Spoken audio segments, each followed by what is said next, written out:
bro, speaking of that, I was like, I'm just going to have to message the boys and say I'm running late. I just had to do a poo, and then I had to do another poo that just was not quite... Start the recording.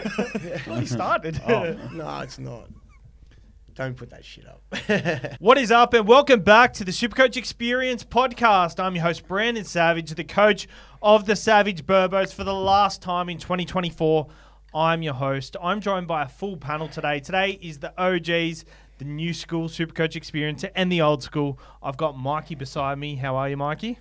Good to be back, and yeah, as you just said, I think this is the first time all four of us have been in the studio together, and I remember in the good old days, Bella Vista, when we used to all be together, so it's good to get out here together, and yeah, it was a good last round, and it was nice to have a last round of footy where they didn't rest everyone, and like there were some massive scores. It had to be one of the highest scoring last round, so it was good. Where did you rank? Ended up at 408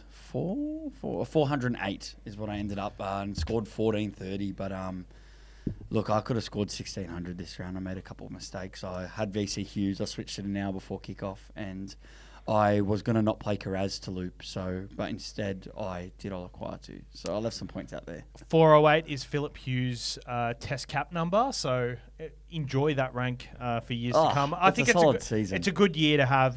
We're also joined by the coach of Kiss My Behinds, Sharkies fan. We've got a lot of all our teams are in the finals for once this year. Good. Yeah, Jake, good. how are you? It's good to have you here. Yeah, but I think this is probably the second time I've been here. I think I might have appeared once last year. Only the second time. Yeah, so it's tough for me to get out of here. But yeah, I finished 1338, which I kind of hovered around for the last 20 rounds, it seems. But yeah, I made a few finals, won a few finals. So all in all, I think a pretty good season. Could have been better, but I'm pretty happy with it. And you ranked, what would you say? 1338. 1338. So rank. the Supercoach Experience crew so far,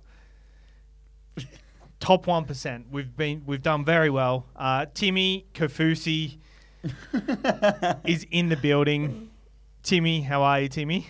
Yeah, fucking been better, man. Like shitty Supercoach end and just getting tailed up by you on the tipping point was like just the worst. Like I wasn't even watching my Supercoach too much. I was just so invested in it. Even like after Fologo went down and I was already over, I was so like, oh, well, he would have got it. He would have got 100 if he didn't get injured. So I have to be like, I just need to sort of see where they're at. And both smashed it except for Jerome. I'm so glad Jerome Luai did not score over 85, then I would feel like I was robbed by the Supercoach gods. Yep. And it was just my own fuck up, so that's okay. At least it's me and the gods are one. Can we get a haircut reveal? Yeah, I guess we get out of the way. We'll just because this has to stay here for. I was trying to get. Oh my god! Turn around. That is outstanding. Do a side shot. Oh my god! With a hat, it just looks like a nicer cropped mullet, but like that. I actually look 10 years younger with a hat on because I dyed it black.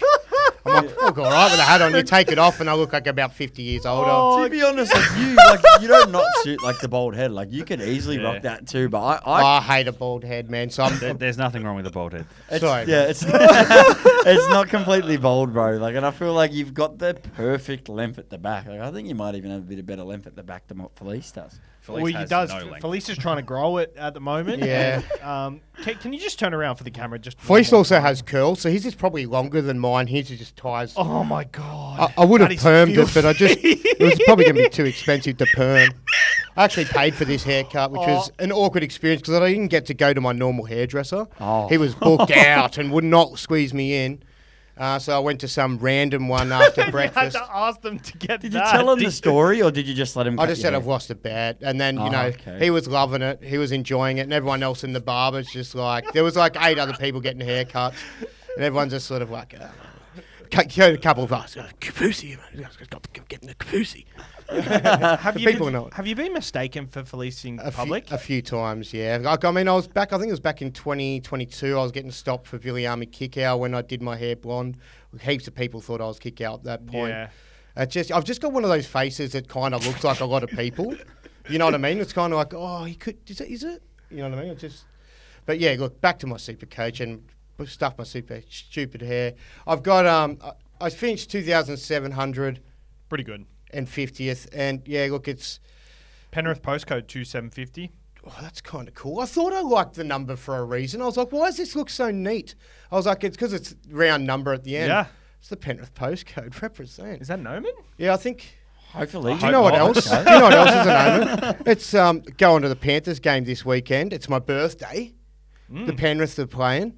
I'm in a box. My mate's bought us a ticket. Doesn't even know it's my birthday. He just shout me a ticket. So that's how good. He doesn't even know it's my birthday. So that's going to be a cracker. He probably will once Facebook notifies him on the day of it. He's going to. You know what I mean? Like, oh, it's his birthday. He's going to feel even better about it. Yeah. I did that on purpose. Yeah. And Friday the 13th, which I was actually born on Friday the 13th. The Black Cats. That's a good omen for Penrith. Yeah. Oh, it really is. Yeah. Shout out to someone in the premium group chat where they randomly just said, it's my birthday today, and doesn't want anyone to wish him a happy birthday. But wasn't that Patrick? I think so, but it's funny when people let you know it's their birthday, but they don't want you to say happy birthday to them, but they let you know. Yeah, it's pretty funny. Okay, so today is going to be the awards show. We do this every year, and I think every year kind of we don't know how to do it properly. We've got 4 of us here. We've all got different categories that we've all voted for something different. Each one could be all the same. If there is a tiebreaker for one we can't decide on, so we all have our votes, and then the winner, whoever gets the most votes, that person gets that prize. If there is a tiebreaker, we've got a fan vote, which it'll come down to, but we will read out the fan vote regardless anyway.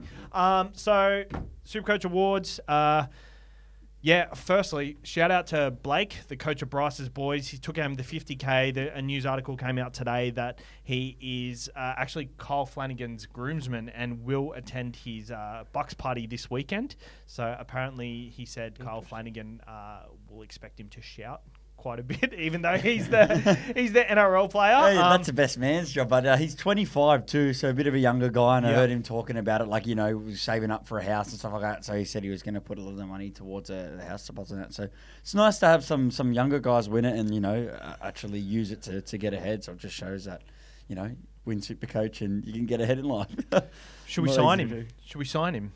I feel like we should get him out for an episode at least. For I know sure. you like to get the winners on, so I guess if he's listening, reach out and let's get him on next year. He said he listened. I said, congratulations, I'm riding you home on the weekend, since I wasn't in contention anymore. And he said, thanks, mate, love the podcast. And I said to him, you wouldn't be doing so well if you listened to our podcast. And he said, guilty. So shout out to Blake. All right, so fullback of the year. I'll kick it off with you, Timmy. Who is your vote? Fullback. I've got to open the app. Okay, but Teddy. Teddy's my... Not my... Teddy. Fullback of the year. Yeah. Okay. I'm Any just trying to reason? find my notes because I did a whole thing on it. I can't remember them all.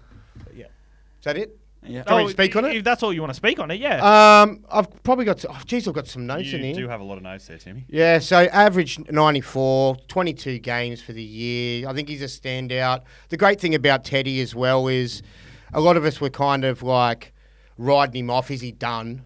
And not only is he the best fullback, I think he's best super coach of the year. Yep. And also in a year where he loses his Blues jersey too. So it could have gone, he could have just gone down the path of, mentally letting it sort of being told you're too old, you're not good enough anymore, and sort of let that dictate the way he played footy, but lit it up. So good on him.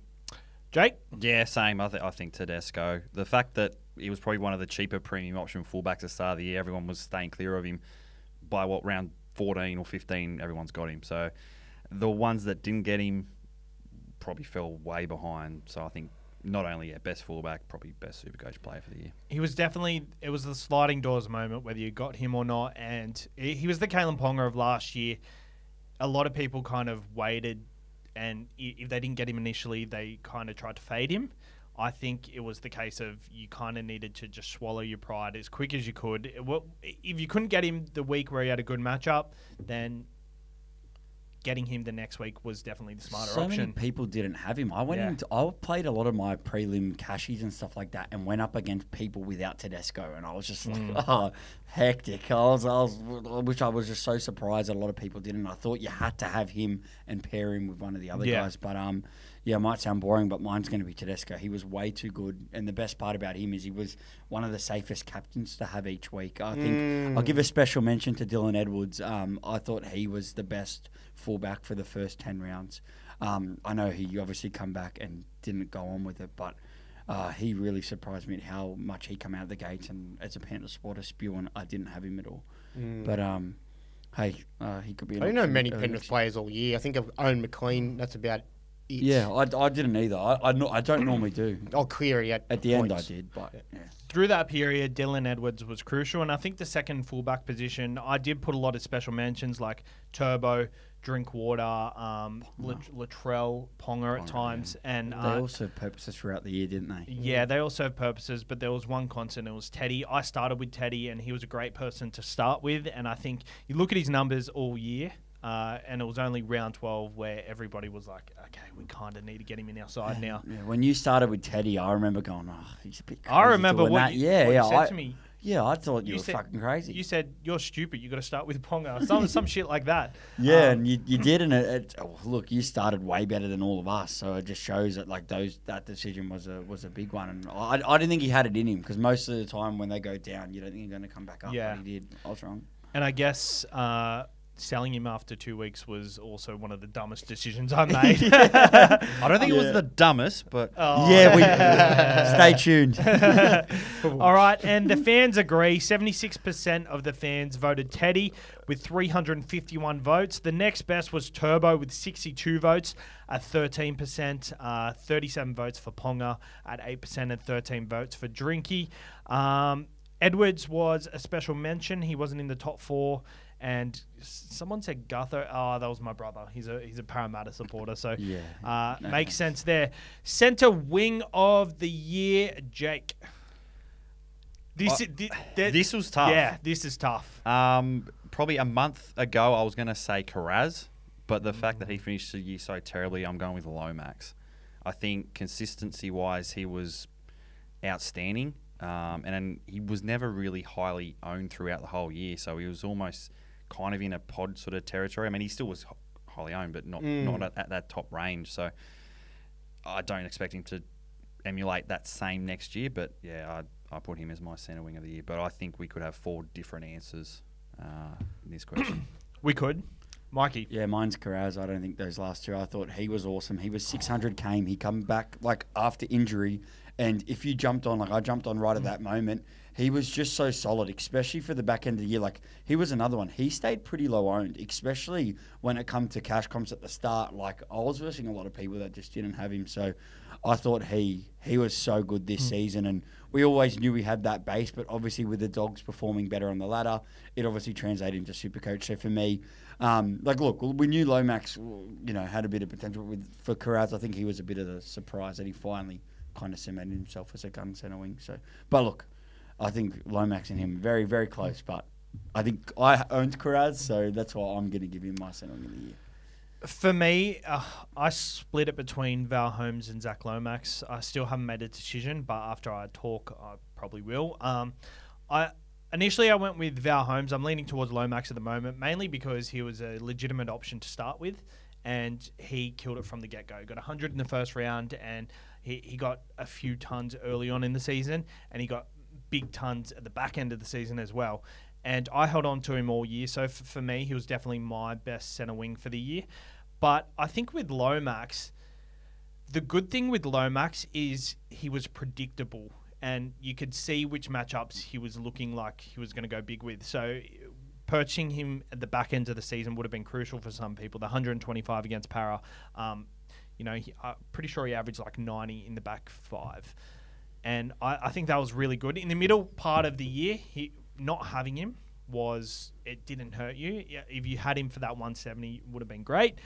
But I think Lomax with the goal kicking averaged 79, whereas Holmes averaged 80.1. I'm going to go Holmes.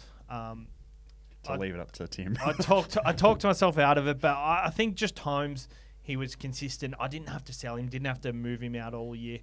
The thing is, I was considering it, and if I sold him, I would have been way more sold on Holmes as an option, because missing out on them scores, you see how crucial they actually are. So I'll go Holmes. So I've got 2 names, and like yourself, was finding it very hard to split them, Val Holmes and Lomax.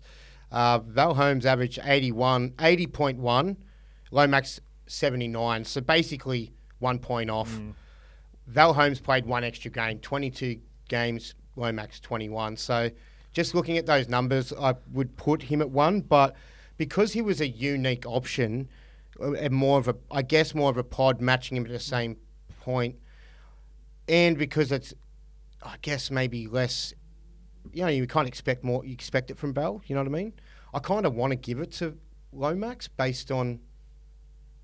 He did start the year cheaper, so I guess I see what you're saying. For those arguments, Val Holmes yeah. last year pretty much mirrored what he did this year. So. And I don't mind Marky's one of Carraz, but he averaged 71, which is 9 points less than the top, which is Val, and he was pretty consistent with base. But there was a couple of games where there was probably more than a few that were like quite low, the 36 due to shifting in position. Yeah, and all that's that the kind of constant stuff. shift. and that was probably his like unluckiness. You know what I mean? As an owner, if you'd see it and go, "Oh, you'll take it," but better on the wing. But yeah.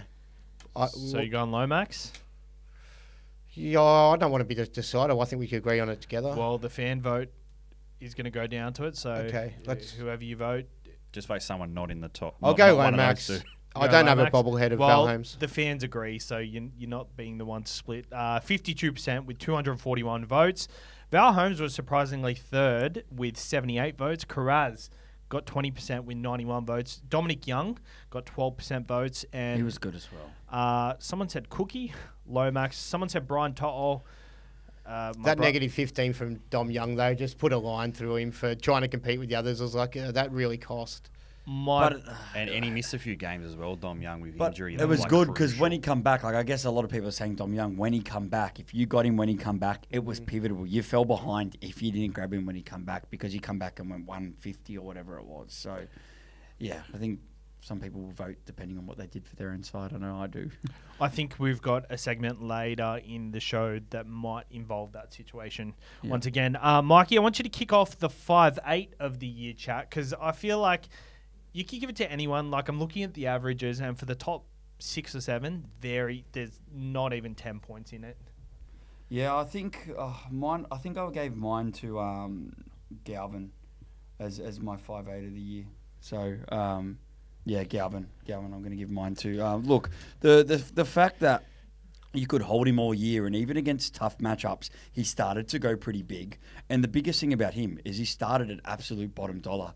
I know there's a case for Matty Burden and stuff here, but he ranked number 4 total points here for Galvin. And I know he was quite a few points off Brown on that, but yeah, I think with what you got him for and what he was able to achieve, and the fact you could play him, especially the back end of the year. Man, he's only going to get better too, and he's going to be at a pretty high. Well, his average is going to put him at a decent price for next year. But yeah, he's getting my vote. I've gone Lockie Galvin. In the top 5-6 players, so Dylan Brown, Matt Burden, Tom Deard, and Lockie Galvin, Max Plath, Tyron Wishart were the top 6. Dylan Brown is the highest averaging 5'8", 66.6. There was a massive 160 that took his average up significantly. Matt Burden in round 4 against the Sydney Roosters scored 147, which took his average up massively. Tom Dearden got a couple of hundreds against lesser opponents, bottom 8 opponents. Lockie Galvin was the option week in, week out. He didn't score a score over 105. I think he only turned up once. And the fact that he was doing it week in and week out, I think just makes him the 5'8" of the year. Such a good floor. And you're right with those numbers. He was so consistent compared to those other guys. Yeah, he didn't have the 140s, but he was going 90, 80. Yeah, exactly. 100, There's 70. so many 80s. His lowest score, he had 41 and 47 in the back end, but after round 14, he had a 41 and a 47 in at a his team, lowest. in a team that come last. Yeah. Mind you, that's the crazy part about his numbers is they came last. And he's 102 and 104 were his highest scores. Yeah, I got him at number 1 as well. It's close between, I feel like consistency-wise too, Max Plath, you could chuck him up there. I've got him as a second. They both averaged 63-ish, 63.8 and 63.1. He was just as cheap too, or he was a cheap price too, Max Plath, so you could kind of have the same argument. Yeah, and I just think, with Lockie Galvin versus Max Plath, Yeah. It's the consistency and just plugging him in from the start and just Yeah. playing him Plath week in, could week. go to second row, which is probably Yeah. where I would prefer him. Yeah, that's true. And you feel confident with him as a number 1 too, I think, because he's purely playing in 5'8" as well. Whereas Plath not necessarily was, although he was available there. Very rarely did. I don't think he ever played in 5'8" once this year. So, yeah, I think Lockie Galvin's the man for it. Yeah, I'm pretty much going to mirror you guys and Timmy. I honourable mention to Max Plath. I had him, since round 5 or something, and he killed it for me. But yeah, again, he didn't really ever play 5'8". But just having that flexibility to kind of move around throughout the year, dual he was flexibility. gold for me, Max Plath. But I still think Galvin was the best 5'8" in Supercoach. And the punters agree. Lockie Galvin, 62% with 289 votes. Matt Burton was next best at 102 votes. Luai with 38 votes. Dearden with 33 votes. And someone said Luai. Someone said Dylan Brown. Luai without Cleary was pretty awesome this year. He did a lot better than a lot of us gave him credit for. Didn't end the season good, but Yeah, I think if we Douglas. had awards for like best 5'8" for any part of for any 3 or 4 Yeah. game stretch. Like, I think with fullbacks, it'd be nearly Turbo for the back end. yeah. For centre wings, it'd be... Fuck, who would you choose for centre wings? Gagai for that last couple of weeks could have been a huge one. Dom Young when he Even went Dom Young massive. through the Brian middle. To'o when in the middle part of the season went absolutely Yeah. bananas. And then 5'8", you couldn't even award it for a 5'8". Well, I think Luai went on a Luai through that 3-week period, gap, Yeah. which I think what you're trying to get to, I think, when Yep. you're getting on that tangent of other positions. But I guess they're more big for the players that jumped on him. Like that'd be the big moves for them more so than that category. Agree. All right, moving on to the halfback of the year. And this year, it is usually dominated by 2 names with Nico Hines and Nathan Cleary. And I think there could have been a world where one of them got it with limited games, but Jerome Hughes just absolutely took his game to another level. 83 average, and he'll cost more next year Supercoach-wise than Nico or Cleary. Dahlia medal locked in. Tim? Yeah, I've got him as number 1 for sure. Clear standout. Just so many games too. 20 games on the park. You could have him plug a hole over Origin. He was really handy when you compare all the other guys. They all seem like a threat or did play Origin. Yeah, I think that the fact that he was this, had Munster out for a lot of the period and Pappy out, and he was getting so much of his hands on the ball, probably helped his cause to elevate his game to his Supercoach game, at least to more scoring. I just wonder maybe next year, will it continue? Because I think it could, because you're just seeing that in the finals game, not the finals game, the last week of footy, kind of Munster back there and everything, but it's all just going through Jerome Hughes. And the Munster and Harry Grant, both on the post-game chats, just sort of very vocal on how well he's playing, and he just gets the ball and everything just goes through him, and that's just the way it is. So I can see now that he's shown that part of his game, maybe he could be that guy for next year too. I think with Jerome Hughes, he's someone who has been really crucial for Supercoach throughout the bye period. I don't think starting with him next year would be something I'd be interested in. Price, but yeah. through the bye period, after he's lost a bit of coin, I think he could be someone you hold on for the rest of the year after that point, depending on Hines and Cleary and how they're going. Jake? Yeah, I think Jerome Hughes is easily a standout at halfback. The fact that kind of the other premium options, injured for majority of the year or didn't shine. I mean, I didn't own Jerome Hughes all year, and that kind of hurts. Neither. So, yeah, Jerome Hughes easily. Yeah, 100% Jerome Hughes. Or do you reckon Daly Cherry Evans might be a shout? Mate, that's what I was getting up to. So, Jerome Hughes. I just thought about that when... Yep. So, Jerome Hughes. All right, I got a little thing here. We may as well divert quickly. So, DCE versus Jerome Hughes. So, you've done the math. I've done the math because Oh, I told Sabs he had 3 people sitting on this podcast try and tell him to not use his last trade on it. So, DCE scored 304 points in the final 5 games when Sabs traded him in against Canberra. Hughes, in 4 games, so missed 1, but 1 less game, scored 449 points in 4 games. This cost Sabs 3 things. It cost him his last trade, 145 total points to his overall and 3 friends trust of trying to help him. That's all right. We won't waste our time with him ever again. Actually, you know what else it probably cost? I potentially would have VC'd. That's exactly what Jake said in the car. He said that if you had him for that final round, you would have. I know no one knew, and the setup with like you would have had Captain Teddy. You would have had him a VC, so potentially more points. It probably cost a little bit more too, because you've just done the maths on DCE and Hughes, and there's someone else that he would have plugged in. But if he saved that trade, he would have used that trade. He could have got DCE the very next week, and instead of having a non-player in Cleary, like it did cost him more, but at a minimum, it cost him that. I actually think I was going to do the you would have traded the Hughes to DCE the week that DCE was playing the Tigers anyway. I was so sold on that, and I think the shitty thing was the week I did that trade, we were doing the Drinkwest thing, and I really wanted DCE for that 3 o'clock look, you're a matchup. Manly fan. It's hard. Like I brought Luai in the end of the year because like there's a Pam sing, and it wasn't a good move, but I get you. I think with that sort of trade. That event pushed me, and I knew deep in my soul I couldn't win it, so let's just have fun with it. At the same time, it's probably cost me a 20th, 25th rank over a 84th rank, so... Look, we've all made bad moves, man, but just looking at it, none of us expected him to go bang, but you had to look at his draw, and you're like, hey, their draw is very friendly. I'll tell you what also put me offside, that round 26 resting. That was in my head the whole time, and I think with a player like Hughes, who... I didn't look at them last 2 matchups closely enough, and I think the Broncos at the time were still fighting, so I thought maybe they put up more of a fight, but if you just waited a couple of weeks, exactly what Timmy said, just hold the trade. If you want to do it in a couple of weeks, then do it. That's all we tried to say, just wait, don't do it now, but I had fun with that. 84th rank, still the top 100. It's not my best rank still, so maybe... Still a I solid think the season, year I had, it probably deserved more, but...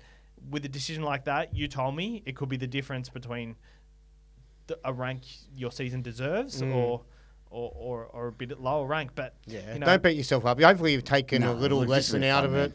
And you can hey, look, bro, you ranked title was I made heaps bad moves too, but I just thought it's Jerome Hughes. Like I think the reason we're so hard on you too is because you were in such a good position. You have been making such good decisions all year. It's kind of like why now? You know. It's I guess we all try and help each other out, have a bit of a banner, but it's the same in your year when you're winning, and like if you like doing certain moves, we'll go, no, why are you doing that? Like it's just like.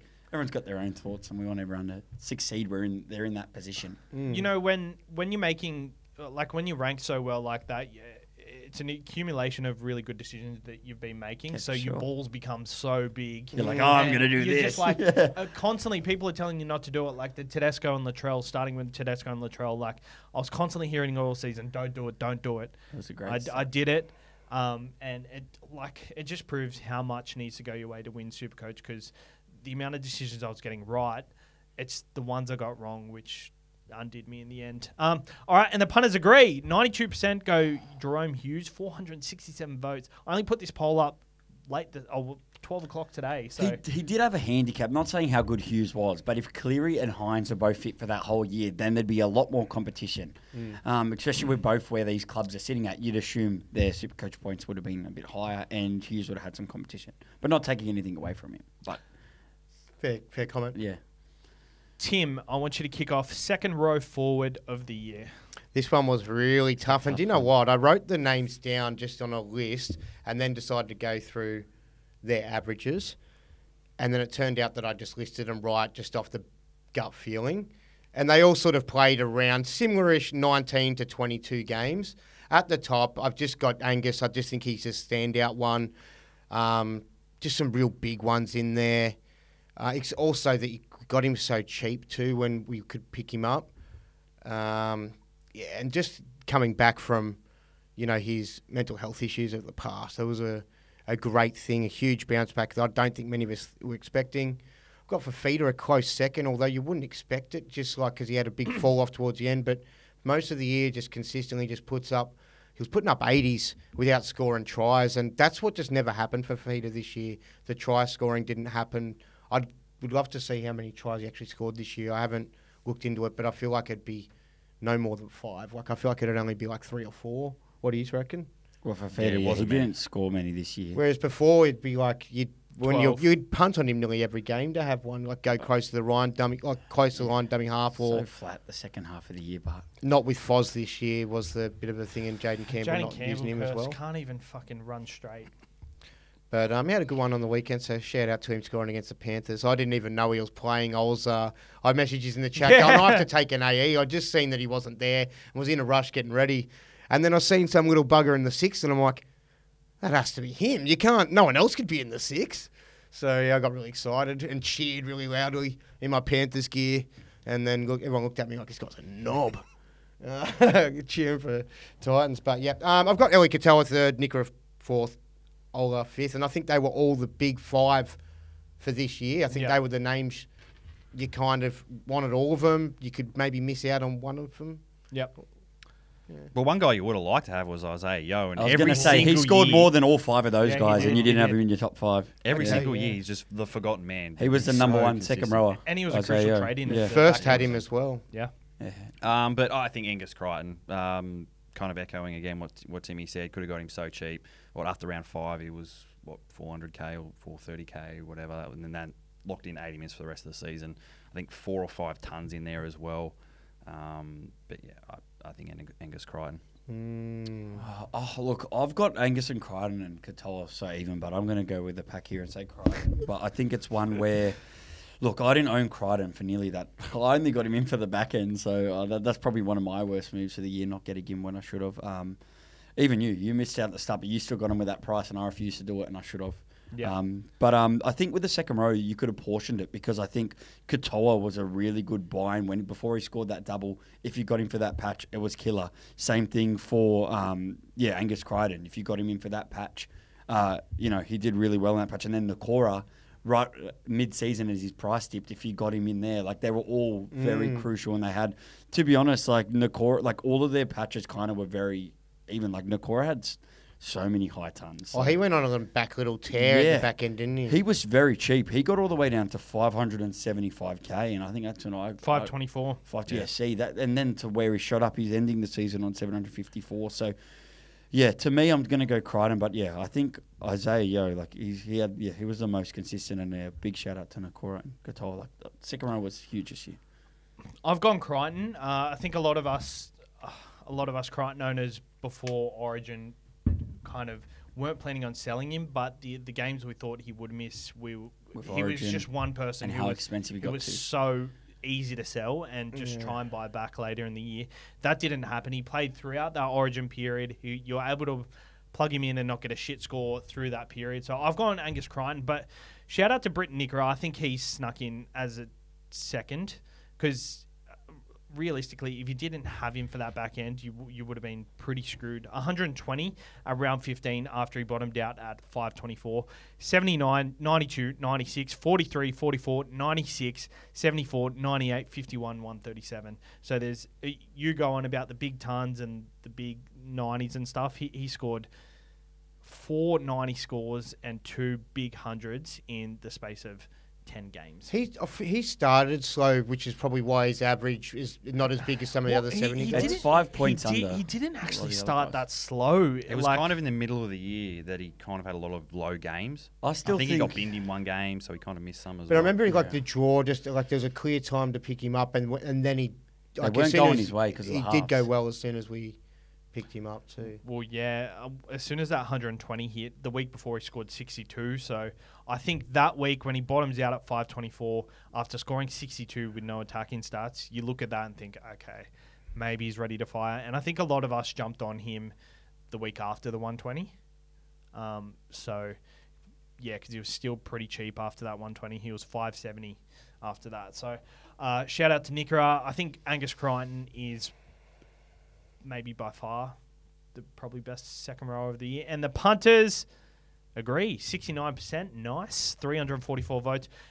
Close second, Elias Katoa. I think he's also someone who is Pretty very consistent. He was solid. consistent. I think there was a lot of 40s, which was a little bit annoying. Maybe in patches, not ever in a run, so it never became like annoying. Yeah. It never became like, oh shit, I need to sell him because Yeah. anytime. When you think that he'd go boom. Yeah, exactly. Nickera, 47 votes for 9%. And Fafita got 11 votes. Angus Crichton, Nelly Katoa, Bryce Cartwright says someone. Isaiah Yeo, like he's not so. He should be second in my opinion. Like he averaged 75. He had one of the highest averages. Played 22 games, and he was just so solid. Floor of 60, and that back end he had 122 and 100. I think season wide, like, and the fact that you would have had him as way lower owned than all those guys. I think anyone that picked him up, man, great move. I agree with you, and he didn't really rest through the Origin period too much. He Played 22 games this year. Yeah, I think he had one rest, but I actually agree with you, and I think there was one of our podcasts. I think he was like 490k, 590k.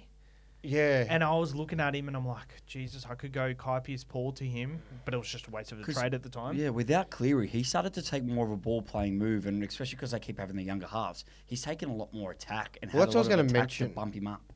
With Cleary being out so long, he was, getting in and getting a lot more hands on the ball, and there was a couple of try assists in that as well. Line breaks, like he's so involved in that middle. So do you reckon, like, if Cleary's back, that could drop off again a bit? Well, Supercoach doesn't happen during the finals. I'm talking so next year, matter. man. Talking next year. Like, well, with an average of 75, he won't be cheap, but because I considered him 60s. when we were talking about who's someone you want to plug in for next year, and I just thought at the price probably not, but he's someone I kind of just want to get and plug because he does seem to just score 70 every week, and he'd be the lowest owned out of all those guns for sure.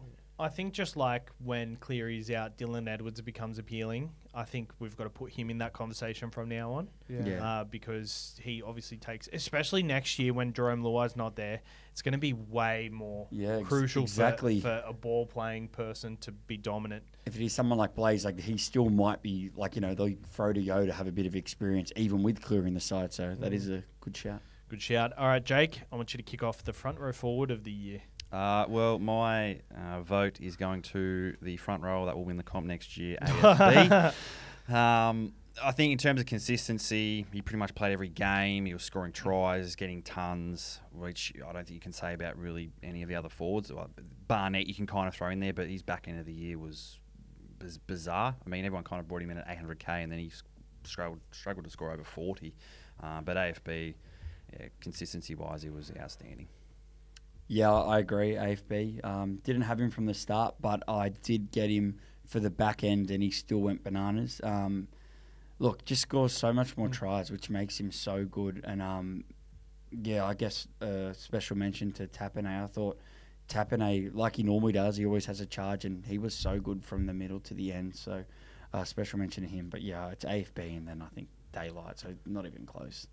I've gone AFB as well. I think out of all the front row forwards, he was the most consistent. He obviously had that dip in the middle of the year, but there was a lot of front row forwards that had dips, and I didn't expect him to come back as good as he did in the back end. So I'm glad he kept it up. And, Barnesy brought in Mitch Barnett. That weekend that I brought in AFB that weekend, I said to him, bro, for 150k cheaper, wouldn't you rather? 200k at the time. Yeah, I was like, wouldn't you rather just go AFB? I said, I did it because it was a straight swap from Liam Henry to AFB. I got him for the same price. And I go, dude, there's some really flexible matchups coming up. And I said, you just get him. I said, I understand that this guy's like 40% owned, but that become pivotal because if you're going up against it, especially in cash comps, man, he was scoring hundreds in finals. And he was one guy nearly every week. I just like he just crossed and it'd be so annoying. Sometimes you just got to swallow your pride with the percentage, just ignore it. I agree. Shout out to Terrell May because I reckon he was great for maybe the first 15 rounds, especially through that Origin period too. In the back end, he was good. 68 on the weekend, and I was actually very scared. I was 80 the week before. I was holding a bit of FOMO not having him on the weekend. I wanted to hold him throughout the whole season, but I think just the way the rotation ended up, it was a bit silly to hold on to him as a second front row forward. And for 40k, here's another one you started with that I just was too scared to do it, and that was a great call. 440k you started with, and technically, look, I held him all the way through, so he ended up becoming a keeper for the front rows, I reckon. We did bowl predictions at the start of the year instead of tipping point, and then we moved over to tipping point, so it's funny because you could have ended up avoiding this haircut. Or he could end up smashing. You don't know. There's a lot of possibilities. Exactly. But next year you'll get a fair chance. My first prediction on the podcast, I was listening to the podcast. I think you were here for the first podcast too. My first prediction was Terrell May to score over 60 points, and that was bold at the time. Because he was on the bench. That's what just scared us. I know. there was so much to gamble with on the bench when you got like it just proves he kind of bucked that trend this year that it doesn't matter if you start on the bench if you're going to get the same minutes as starting realistically, and we learned a lesson this year. It just became hard to read his minutes at one And point in the trust. season, Big and that was forward the pack. stressful part because you wanted to hold him, 'cause you knew the potential, but there was that real vibe of Jared Hargraves is coming back, and I think Spencer had just come back from his suspension, and there was a lot of moving parts. You couldn't read it for a long time because one of them would be out and he just randomly get no minutes. So I think he was a frustrating own, but also a very good own to start with. Timmy, you got an AFB? Yeah, AFB standout, clear one, nice and easy. All right, and the punters, they agree, 330 votes to AFB. The next best was Tarpanay, Terrell May, Haas, and then the comments, Barnett, Lindsay Collins. Don't think so. Barnett, not in special Supercoach. mention, because that patch that Barnett had was unbelievable, Yeah. and he was a super pod, so you definitely special mention to Barnett. There's Mrs. Collins at home that's submitted that one, I reckon. Shout out Mrs. Collins. Hooker of the year. This. Was there one? I don't think. I've got a three-way tie, and I'm just happy to lock it in, and I'm happy to award it to the three of them. They can sit there and bite it from either Well, side. I think of this the- is why we have a full panel so we can. you can distribute, but I think there was. Is it me first? Isn't Yeah, it? yeah. I think there was one that was a touch better, and I think Damien Cook deserves it. His last year at South, he had the second highest average at 67. He played the second most games of any hooker, apart from the ones that played 24. But mainly just what he did for the season. He was pretty consistent. He had high attacking stats, and the bunnies did pretty crap. Like he had lots where he went, 95, 111, and I thought he was pretty consistent at a low ownership, but Look, I think Little's going to pull highest out of the fans, and I thought he was good. But also, Coruscant was great in patches too. I think the trend of all these hookers was they were great in patches. And that's why I have Cook just ahead, because I think he was a bit better than patches. He still dished you up a 50, but then also could follow it up with a big ceiling. I know Harry Grant was good too, but I think compared to last season's, he wasn't as good. But he was close. Harry Grant actually averaged the most. The out of most, any yeah. hooker. Like looking at that, I just think for a long time until that Best back end of the games. season hit, Harry Grant was probably like it was looking like Jesus. You could probably go without him, but that back end of the season really lifts him up. I'll go on with Little because I think we looked at it the other day, from around 12, 80 minutes every week. If you jumped on there and then, that would have been so crucial for the back end of the year.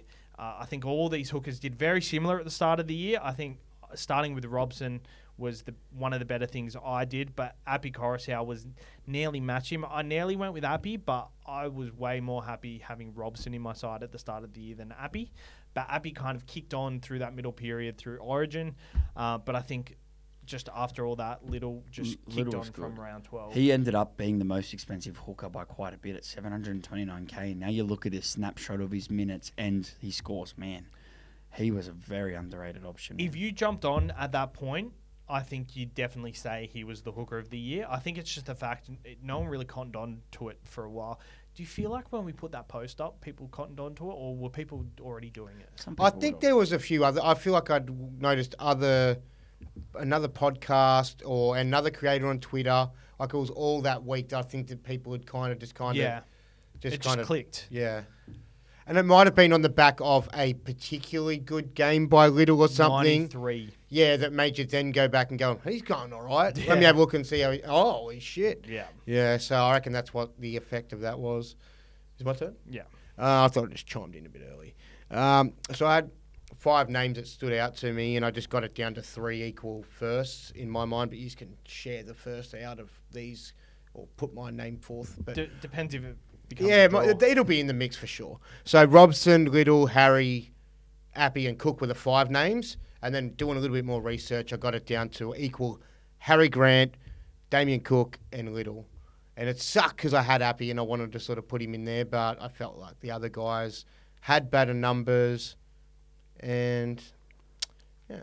If Appy didn't have so many Symbians this year, he probably would have Yeah, been a I bit was better. thinking exactly the same he had thing. the high eh? Spencer. He missed out on a lot, and realistically, when you're reading out all those names, it's gonna be hard to pick a hooker yet again next year because the price are gonna be a bit similar because they average very similar. So And then 2 of the best hookers are going to play at the same I've got time. a Oh, and fact I'd like to, Namastilos. not a fact, it's more of a point I'd like to make to take something away from one of these 3 I've put forward. Harry was very expensive to start, and if you did start with him, like So me. Lost it. And me. And I ended up selling him the round one to get happy to then free up the things I wanted I to did do the later. same. Yeah. So that takes away from him because if you've, you know what I mean? Like, I think that's why I didn't put him at number one. Mm. Me and Jake did the Hooker podcast at the start of the year, and I don't know if that persuaded him to start with Robson as Yeah, well. we both landed on Robson. We both landed on Robson because we figured that he averaged, I think it was like 63 for the first 10 games last year, and he had an average season last year, so we knew we could build on that.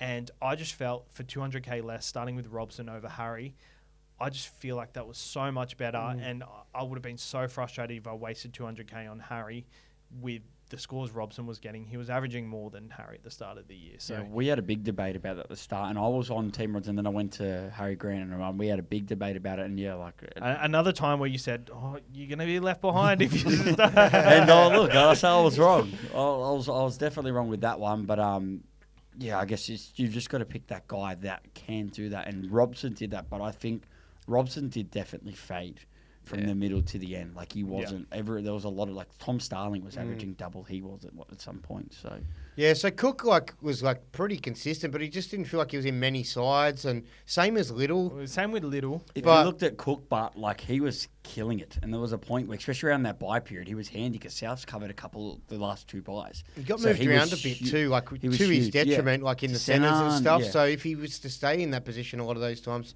maybe he does better too. Yeah, well, over to the Dragons for him next Who year. are you going, Jake? I'm going Cook. Yeah, I think I'm going to go Cook too. I mean, just had a look then. You could have got him at low 500 Ks at one point. Wow. Midway through the year. Queens. Wow. I well, would he had a expect that- three-way tie between No, Little. and then he just chose Cook. Well, Cook's had 23 games, Little had 22, and Cook averaged an extra 2.2 points for the season. One extra And game none and of us, 2.2 none of points us were more. Cook owners too. So I'm just looking at the stats Yeah. here and going, he's the best, or he was the best, especially around the bye period. To He be could have fair, helped you the most. Dave Campbell had him as well. Yeah, there you Yeah, go. ended up second. Second. Ended up second. And well, the punters, Jacob Little, shocked 40%, 199 votes.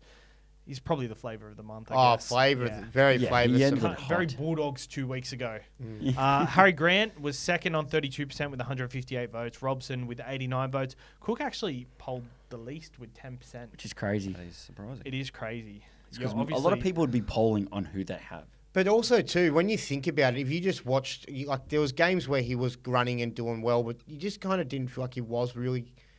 I guess it's because you don't know, no one's got him. But You're Bunny's not death played riding so him either. Because the Bunnies That's played true. so poor, though, the fact that a lot of the points were coming from him, not their half. So I think Yeah. that's why he He did was so well. just tackling his dick off as well. Yeah. All right, so that's the team of the year. Obviously, we'll have to get. So a who did we post end up giving the hooker to?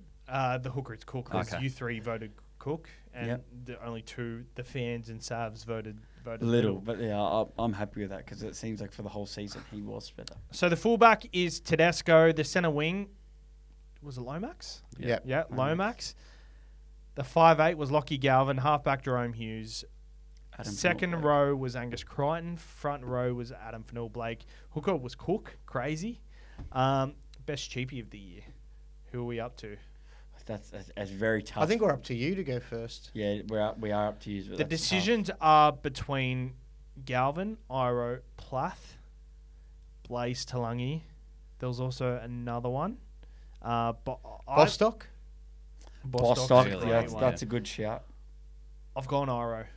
713,000 he finished up on, and we were just waiting for that attack to come towards the end of the year. Some people sold him, so he became a pod in certain matchups. Oh, yeah. You Well, sold that's him? what I was thinking about it. Is he was great because he was at the start of the season getting those 50s and basing that, and that's a good score for the start of the season. For a cheapie as Yep. well. That's exactly what you want from And them. by the time you needed him to change gears to become a keeper and plug out bigger scores, he did it too. And a lot of just people at the right sold, point. so it made it better for the people that did hold in your cash comps and the head-to-heads. He just Yeah. made you go, boom. Yeah, so I had him probably just as long as everyone. I bloody bought him before most people, and I bought him before he even fucking started a game, predicting it. And did you sell him at the end?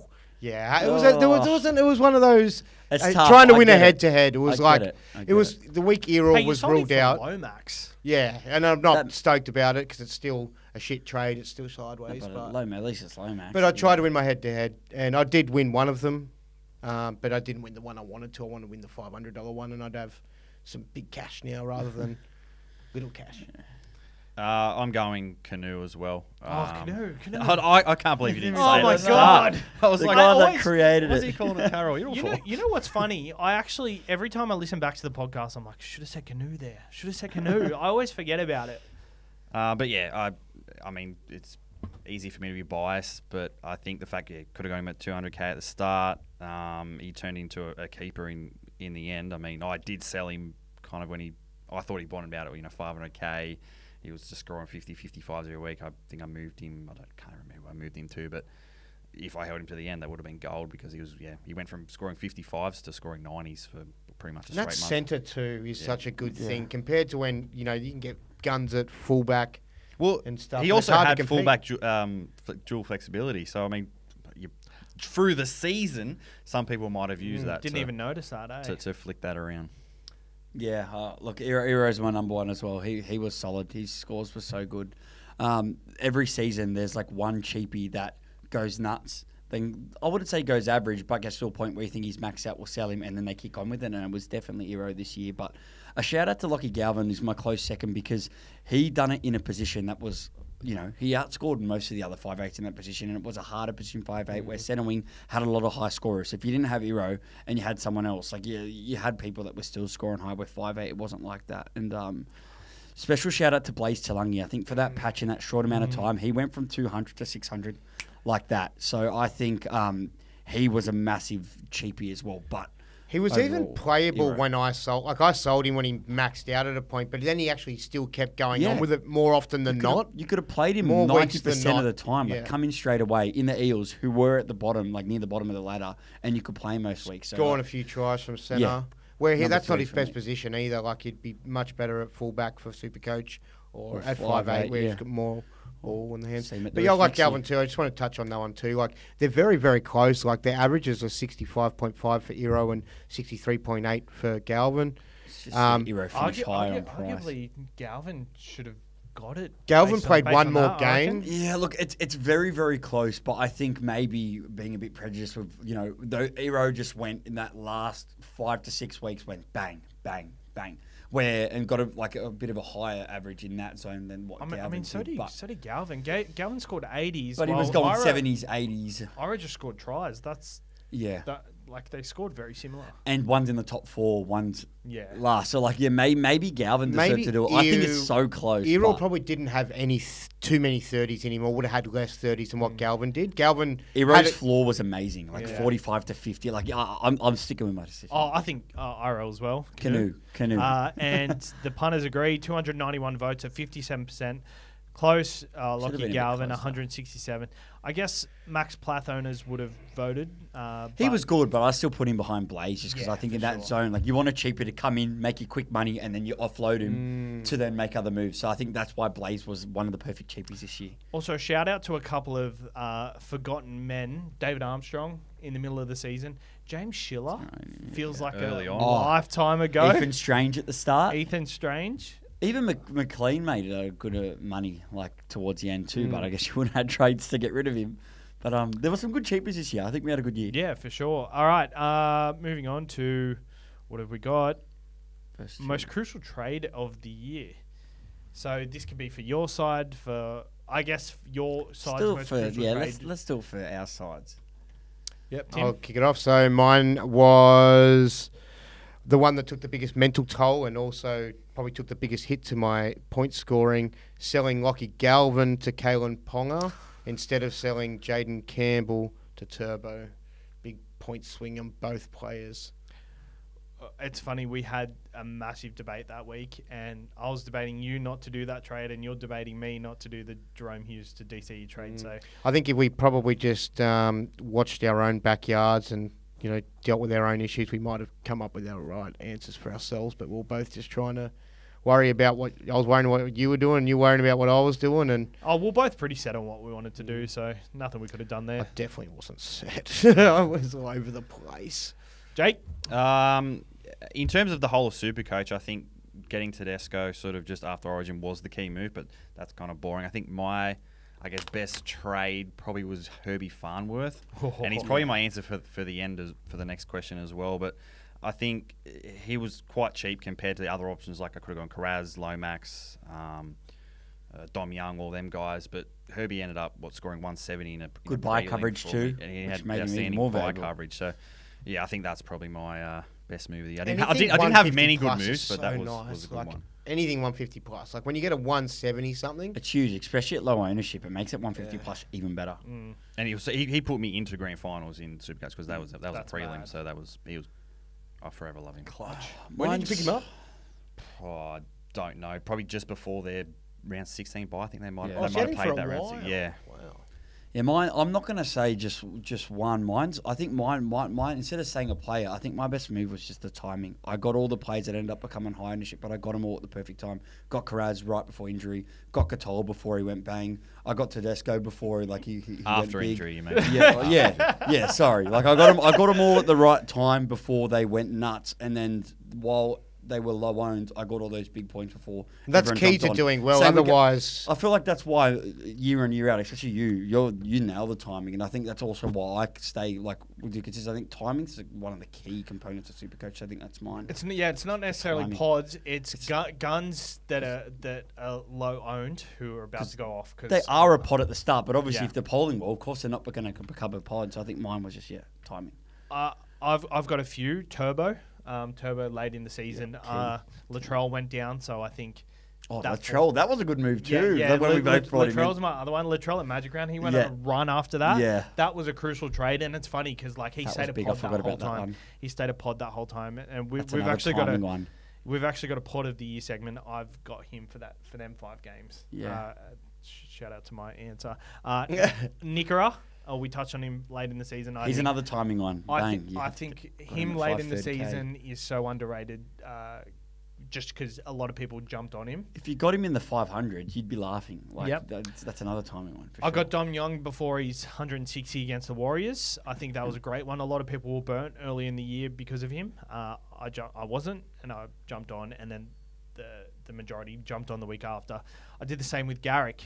He was playing. I forget who he was playing, but he was playing right center, and he scored 104 Come back against from Parramatta. that first Parramatta. HIA and his price dipped a little. And Yep. yeah, that's And he was break even was still pretty high. He scored 145, and I think he just missed it by 2 points yeah, or he something. missed it by so 2 lost no points. So cash. everyone jumped on the week after, but I got that 145 score. So a few good trades, and I'm sure I could think of more. But like Cody Walker. I know he went crap, but there was a point where he went down to 390k, and if you jumped on from him to go 390, 600, which you did, I did, and I yeah. also did that. That's another one. he turned up that week too. Yeah, that's another one that was good. Like a little move when you can get a guy like that, 200k less, and then he goes back to it, bro. That is a fallen gun move. That is crucial for polling up the ranks. I don't even think it's the trades that have helped. I think just the players I got in my starting side. I look back on and I think starting with Latrell, Teddy, Robson. They're the top 3 that I'm like, yes. And then Olaquatu and Eli Katoa early on as well. Timmy? yeah. What's the question? I was just agreeing with you. Most crucial trade of the year. Did you answer that? Yeah, he I went started. first. He started. Yeah. He was Yeah, first. right. Yeah. All right. Next question. Pod of the year. I've spoiled it. Mine was Latrell for that 5 games, and a lot of people were held off because he was going to play Origin that 3rd week, and then he didn't play Game 3, and then he got injured. But yeah, that's my pod. Jake. I mentioned it before as well. I think we've spoiled it. Herbie Farnworth. Herbie. Last 5 game average of I think 101 or something. Had 4 tons since round 12. Had a floor of about 50, 55. So I mean, you put him in the same bracket as the top guys, and he was hardly ever owned. The only time I came up against him was in a grand final in Supercoach. So yeah, I think it was a pretty good pod, and I think maybe you could throw the same sort of Dane Gag guy. He did a bit. I mean, I didn't have him, but he was a bit of a pod in a centre wing, and seems to do it every year. I guess we've got to go back to Jacob Little. Probably him as well. Mikey? Look, mine's going to be, I know he ended crap, but I'm still going to say Tom Starling was a good move because I got him at 270k, and from selling him and going Corus out of him, I got a war chest, which enabled me to get all the guys to go massive in the end of the season. Like, I got Crichton and Cleary on the weeks before. I got all the guys that I needed to set myself up later. So, and even though we got benched the last 2 games, he still pumped out 40. So to run him as my main hooker was so risky. But it worked because he was the highest averaging hooker for those 3 weeks I got him, the first 3 weeks that I got him. So although it ended shit, I still think that's a pretty good pod move because he stayed at 2%. The punters have had their say. Oh yeah, Timmy hasn't done his. Yeah. Oh yeah. Go Timmy. So I had Little as my first one, but the one I also wanted to mention was Tyrone Wishart. I didn't own either of these. Oh yeah, I forgot about him. Yeah, But, he was super. I thought I was gonna make the room like. I thought I was going to drop that bomb there. Oh, okay.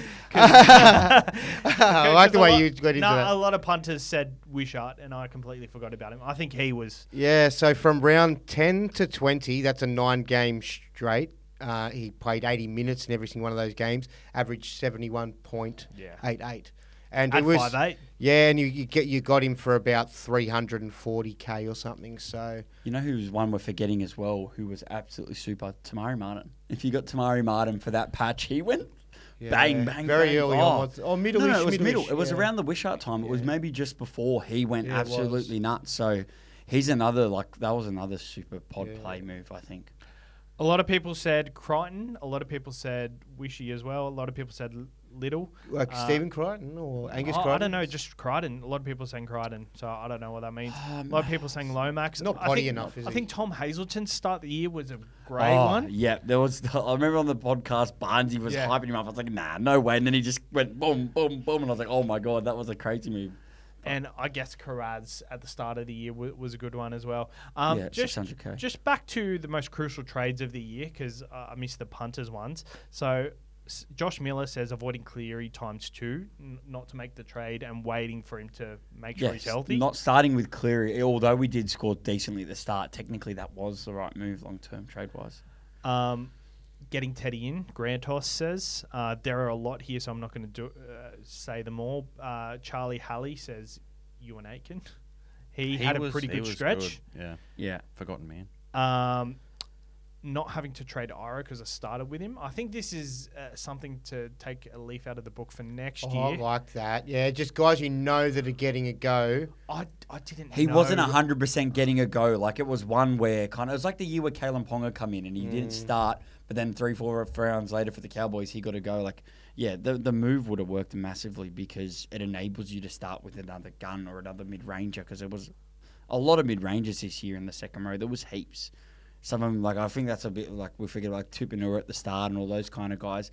It was midi central. Like, most of us started with a full midi forward pack. Like, all of the Cowboys guys that we had that did a run. So, Yeah. I seem to forget. Like, and then that helped you easily bridge to all these guns. Yes. Oh, I thought you were going to say something. All right. And then what have we got? Oh, I've got some other things from the punters. You guys can say it off the top of your head. Most improved. Actually, one of the other pods was Barnett as well through like that good stage. Most improved. Someone says Kraz, Barnett, Crichton. Like from year to year, like one year to the next, but not just overall, and because he's kind of just matching where he's back to, I guess. So there's a lot of Crichton, Wishart, Lomax, and Elias Katoa. Who do you think? I think Lomax is the one that's like really jumped out. Like Terrell May as well, I think. The thing about Lomax is being most improved. He's someone you'd always consider, maybe near the buy time.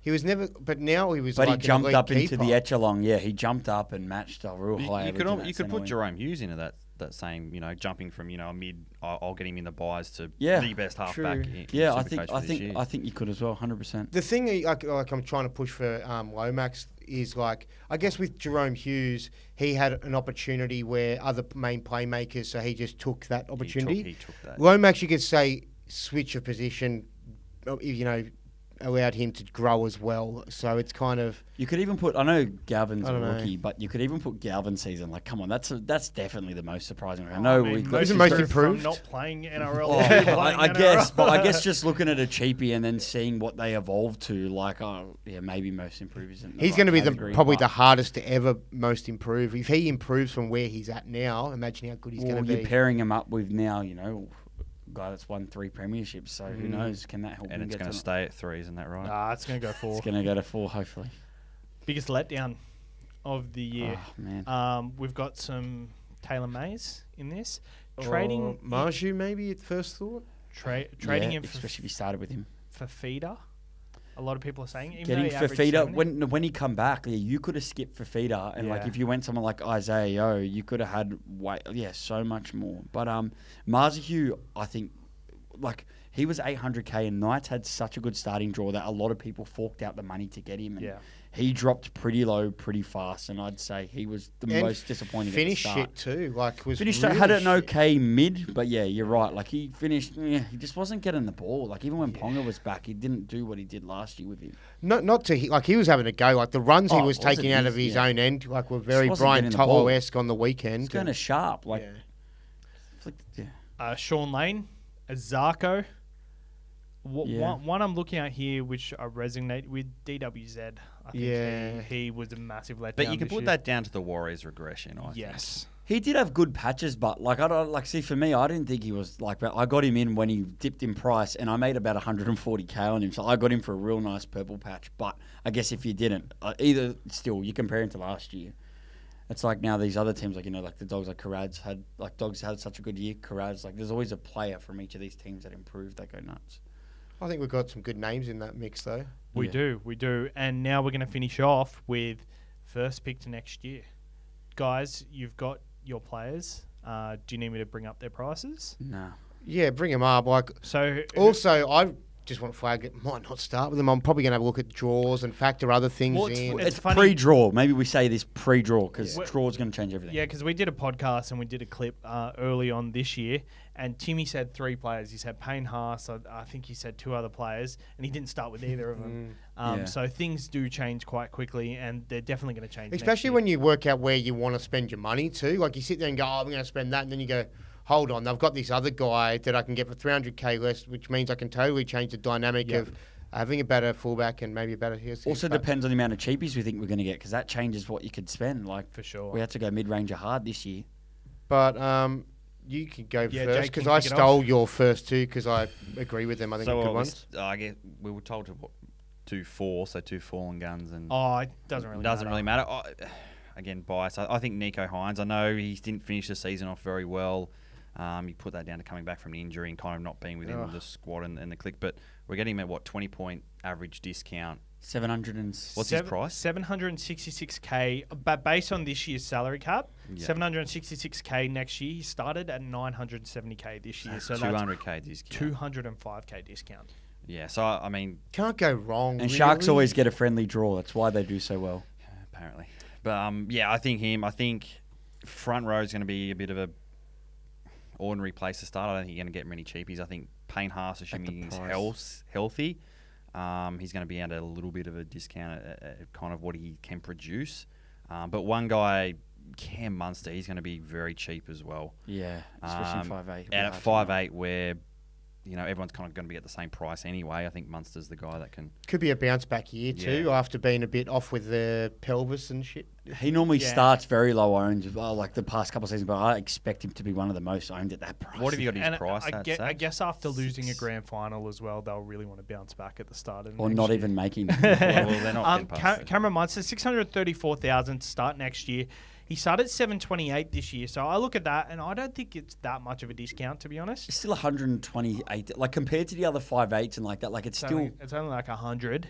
100. That's a good discount for Munster, Yeah. and the Storm are going to start good no matter what. Like that's the thing with the Storm, you know what you're going to get. They'll win round 1 at least, won't they? They've won like what is it, 22, 23 now? Yeah. Yeah, I just think whoever gets that Penrith starting 5'8" position is going to be your 5'8". There's also going to be a position at, like, who knows, Dylan Brown. I'm not sure if he will play next year, but Dijon Arcee probably plays. Play? 5'8". Yeah, there's not really going to Oh, be. play 5'8". Done his ACL, Dylan Brown. Oh, so, yeah. But I think There's, there was a you're right. report. There'll be opportunity. You might be Yeah. able to go double bang. I think that's going to be the 5'8", go yeah, next year, to be especially, honest. yeah. But maybe if Melbourne have a decent draw, then Munson might be the go. And he's getting surgery in the off season, so I don't love it. Yeah. There's a lot of numbering factors, but I kind of like the price. Jake Payne-Haas, 697K with a 750K starting price this year, so that's a 50K discount. I think you can't go wrong with him. They're going to have a tough preseason. I guess it just depends on his recovery period for his injury. We were talking about the front row. I've got 2 front row options. James Fish-Harris, I spoke about him the other week. He's going over to the Warriors, who Adam Fanua-Blake. Take over AFB's minutes. Adam Fanua-Blake plays 60 minutes. I think he goes into that 60-minute role. What's he going to be? Do you know his playing price? 40, 45 minutes. He'll be at 572K. That's So- not bad for a gun, but But there's value there if you think he's going to get more minutes. and that opens up the hole at Penrith. So whoever gets his minutes, but it could be a number of things. It could be Lindsay Smith. It could be Martin or Sorrow going to front row to go for IPAP. It could be IPAP, but there'll be whoever gets a starting row for Penrith could be some value. For sure. And another one, Corey Horsburgh. 459K after starting at 633K this year. If he gets to start next year, I think he's an Well, he interesting was one. going to leave Canberra, and I think after scoring that winning try for them, Yeah. he's staying there now. So, Yeah, can he get a starting? He as might well? get halfback duel as well. So, where was I going with this?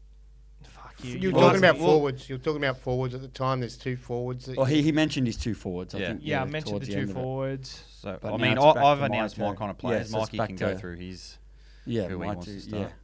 Yes, you can. Yeah, okay. Yep. My 2, well, yeah, I'm going to start, like, obviously draw depending on how Nathan pulls up after this final series, but I think at the prices it'd be very hard not to start with Hines and Cleary. Yep. I did it, like I didn't do it this year, but a lot of people did, and it cost you just under 2 mil. This year, you're going to save 400K if you start with both of those 2. I think they're both dipped, and we know they're both 1 million plus players on their day. And Greg Marzhew, I'm going to chuck in there. Just if Knights start pretty good, I just think going down to 500K, a lot of these centre wings that went nuts, they're going to be out of my price range. I don't like spending above 700K for centre wings, so because of that, You can only get one, if any, right? I think at that price, I like it. And if Tago can somehow fix his defence and become better next year, I kind of like him as well. But there's obviously opportunity at Penrith for a centre wing too. So, yeah, I just like Marzhew for a kind of like a fallen gun at that price. You want to start with a guy that can score pretty high, and if they somehow can feed him again, then I think, yeah, if you're going to start him at 800K, why wouldn't you start him at 500K? Yeah, mine aren't falling guns. I did want to I'm copy. going to get Greg Marjew's price up. Oh, sorry. 535K. He started at 789, so that's a 255K Massive discount. Yeah, and obviously that would be, if they had a really tough draw to start, I'd be less likely to start with him. He'd have to have a mid to friendly draw, but the price is right. Yeah, so like I like Hassan Ponga as actual guns, but guys, I kind of like thinking about prop. I like Big Stefan Utkamano going to Melbourne. I reckon they'll one just too. whip him into gear in the off season. They'll change his mentality to have Ash it. plays with Harry Grant there. I reckon they'll have him playing consistent footy too. It won't be that sort of, oh, he's good with Stefan, then he falls off a bit. I can be red hot. I think he's going to turn into the next beast of the NRL, like in the front row. So I love him. And also Terrell May, if he can get better minutes or start. Well, Jared's gone, so if there's an injury in the preseason, straight in my side, to be honest. I think he's going to be around 600K though. They do have a lot of props though, like. Yeah, I mean Spencer. You'd say Spencer and Collins are probably their main guys. And the Th- full whoever white plays does lock chew into plays the whole minutes game. too. Yeah, like it's. Yeah, they've got too many players there that can cover all those positions, which is scary. But he did good this year still, nonetheless. Yeah, I love him as a starter. It's hard leaving Spencer Lino off the bench, but I just love him as the impact guy. You've mentioned so many front row options that maybe that's all kind of pointing to not spend expensive again next year. Well, it's funny because I've got to get it right. Whatever I do, Yeah. whether it's not spending or spending, I've got to get it right because it seems to be saying a fuck up every year. Front row's tough. I think Front Row Podcast was one of our better ones this year because there's so much movement and you got to try and decide how many minutes each person gets. Like there's even Royce Hunt going to the Tigers, who could be an interesting one. Stefano actually averages 55 minutes as it is. I don't see much improvement there. Historically, Melbourne. Yeah, I think it's actually- more of what they get out of him, Yeah. mentality, like that actual. Because when he's And on, structure in his when he's game. on, he's tackle busting. Yeah. He's got try scoring ability. try busting. It's not the minutes; it's the system that he's going into. It's the quality that he can put out in that time that I think that they'll get. Because he's been pretty vocal about wanting to be a winner, doesn't like losing, and I think that'll change his. Yeah, I rate it if he's at the right price. I've got a few extra prices here. Dave Fafita, 781k. He started at 830k, so I don't think I'll consider him. Not his finish to the year. Second row is going to be hard with how a lot of those ones finish. We've got to hope for some mid-ranges because that's going to be hard. Maybe for IPAP at the I was Panthers. just about to Yeah. name. Love the Okay. jersey. I only just noticed you've got Yeah. the jersey. Yeah. Oh, that's a good jersey. Another one, if you're not starting with Hines and Cleary, Mitch Moses, 656k. That is I tempting think if price. he's got a good draw, Yeah, he's the- going to be draw dependent because he's kind of starts at that price every single year. It seems Mitch Moses. Maybe he could go. It could be like no Dylan Brown there. Maybe he touches the ball way more. But the thing I started with him this year, and I feel like that was maybe to my detriment too. He would have been okay, but the other guy, you didn't have to start with Nico and Cleary either. I think. What were the best two halfbacks to start with? You reckon? Like, what would be the ideal? if Cleary you- got injured after three games, so but Didn't he Matt scored a Burden ton. start pretty well? Like Matt Burden started okay. He No, had not a really. pretty Had a low- average low- first. and was game. only 5'8" And Hines had at a that bad point? first game. Yeah. Everyone pretty started pretty average, and I mean, DC. I think DC scored like 70 or 80 in Vegas. CM Walker didn't score that No, much. he I was. know. He was. Cleary went 60s. decent in his first kind of, No, he scored 30 in his first week, and then 2 and 3 went big, Yeah. and then got injured. I still don't mind that I started with Cleary, to be honest. I moved Mitchell Moses on after the I did first week to start, Cleary. Yeah, I feel like Nico Hines is 100% locked into Oh, like for a sure, starting for sure. spot. Hughes went 42, 88, 108, 47, 73 in the first 5. So maybe Yeah, probably Jerome starting Hughes with was him. probably the best move. Yeah. Wow, agree. so all year just Yeah, getting it done. could have started with him and gone. Kept him for the year. Back to Mitch Moses quickly, though. With Zach Lomax coming to the club, there's a chance he doesn't goal kick. I don't reckon. Oh, And still think also, it's the best goal. Zach Lomax plays on the right side, so that combination's going to be deadly.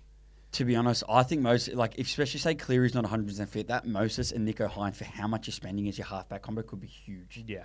That's going to be a deciding factor because Para, like, I think Para will be heavy targets next year because they finish at 16th. There is so much potential, and there'll be potential around their prices, and there are spots to fill.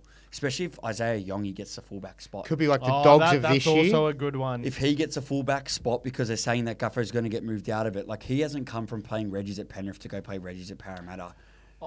I've heard talk that he's got a chance, or he won't be far off it, but Yeah. he will be fullback only. I think he's a good chance, but What happens if he's a fullback at Parramatta round 1? Like, man, that's going to make people think. I think after Seeing the what he start can of do. this year and how the fullback started, there weren't any massive tons early on, so you probably could do it. Yeah. That segue to Tedesco. Can you start with him at that price that he's going to be at next year? Yeah, so the fullbacks, Latrell's going to be 900k, started 789k this year. Played so many little Tedesco's going to start at 960k. He was 707k to start the season. I don't think you can start with either of them. If they have maybe a crazy draw, maybe Latrell under Wayne. that's huge too. But I think for those 900s, if you're going to get like someone like Ponga for 100,000 cheaper, like that's hard to ignore. That's going to be draw dependent. But That's kind of like doing what he did this year, like going with Turbo and Thingy that were a couple 100k less. Like you'd want to go Ponga if he's Yeah. a bit cheaper and they're thereabouts. Similar. even like there's going to be that's going to be hard yet again. I think it's going to be good to start next year because a lot of the casuals will look at Jerome Hughes at halfback at the more expensive price than Cleary and Hines and thinking, oh, he's the best halfback in Supercoach. And I think that'll weasel out some people nice and early. that was a funny. Speaking of weasel, Good end. There's also Tino, who averaged 43, but I couldn't get his price because I think he's going to have some sort It'd of... have to be Yeah, slightly be like a discounted, and you're 15, right. He 20% might be discount. he might be the gun. Like I Yeah, know, the true. he might be the gun front row to start with. He'll go around paying Haas's, but he'll still be expensive because the year before he was crazy. And I think a second year under Des, the Titans is another one to look at who have a bit of a bounce back season. So that's there's a lot of options. Tino. well, let's enjoy the off season, and worry about That's BBL right. Well, coming it up. usually comes out around December, where Yeah. we got to get all the Yeah. Yeah, players Jesus, and we only have got a to play couple. with. We only got a couple of let's months to rest Get on. ready for finals. It's gonna be a good final series. I'm excited. It is, and I guess that's it for the Supercoach podcast. Cheers everyone for tuning in. I think we've already seen a dip in listeners at the moment already. So if you are here, thank you so much. Me and Timmy will be back in the next 2 weeks just to do reviews on our sides for the year, and we'll be doing on the burst for the finals. But then I think we're going to have a break from the studio after that. It's a very it's a massive trip to come out here every Tuesday, and it's Take the off. Or this is our off season now, technically till BBL starts for some of us. So. We will be doing BBL content just from home. Me, Like- Jake, and Mikey will just rotate.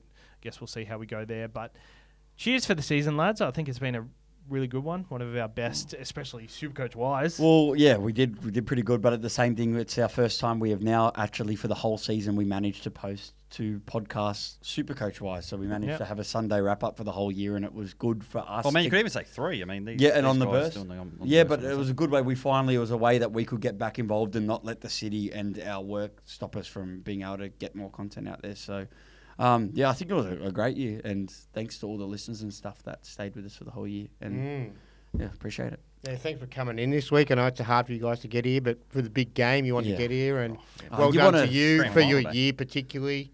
Yeah, massive. yeah. No, I know top you'd like to 100 have done finish. better, but you know that you can get there, and you just need to be a little bit more strict with yourself, and you're going to win it one day soon. Oh, it's so. all right. In the last 4 years, I looked at my thing the other day. The last I've ranked is 2200th in the last 4 years. So Consistency. The fact that you got into the top 100 and you stayed there for the whole year, I Yeah. think consistency is huge. yeah, it's my lowest rank since round 4.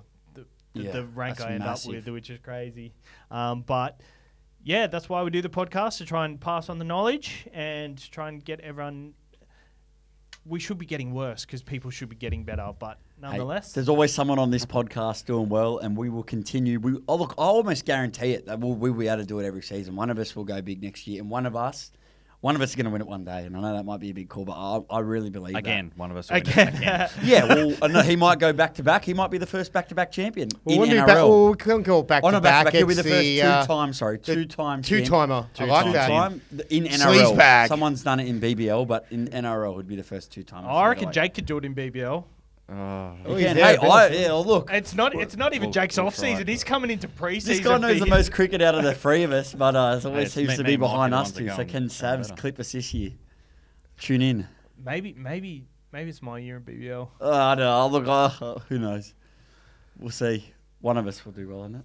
That's guaranteed. Oh, it's usually- I guarantee that yet again. Usually you'll go quite well in BBL, I think. Yeah, I do I- pretty well. I get top 1,000 nearly every year, and that I find it so much easier than NRL. No, I usually get like 2,000.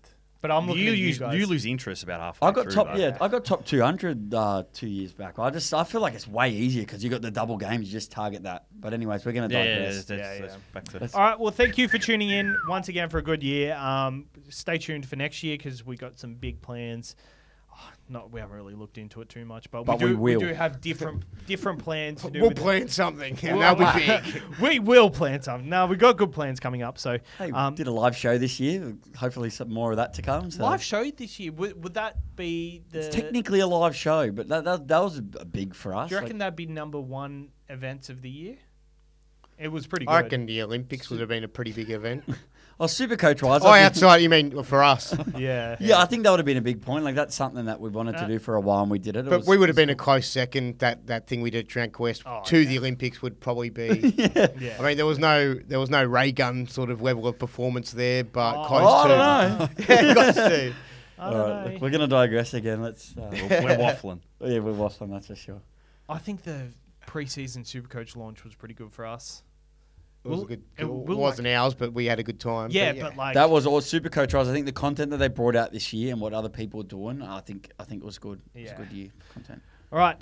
Yeah, Thank you. let's just call it now. See you later, guys. Says.